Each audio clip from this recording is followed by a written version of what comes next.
Hi guys, this is Coach Hags coming to you with Transitions Part 2.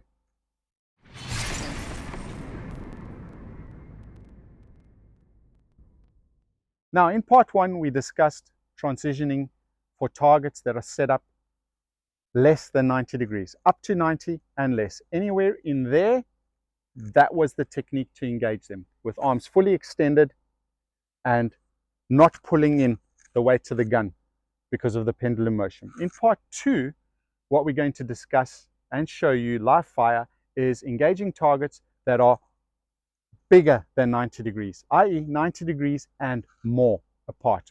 There we don't want to keep our firearm fully extended because the weight of the firearm acts as a pendulum and we will overswing the targets and have to come back, and it'll eat up a lot of time. It's also difficult to not only get the firearm moving, it's more difficult to stop it on target. So what we're going to do in this exercise is engage our target, pull in.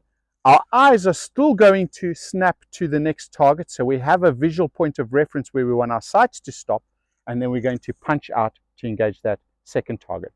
And as in Part 1, we want to continue with that exercise until our magazine is empty, so we can get the practice and hone those skills.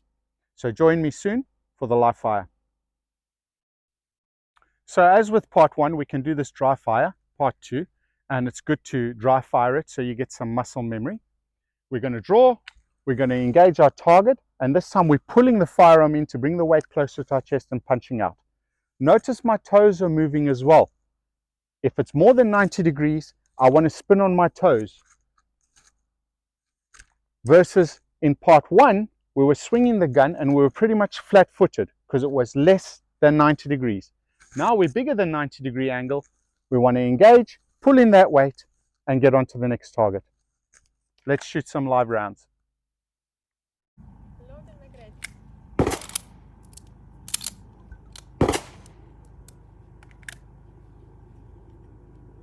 Ready? Stand by.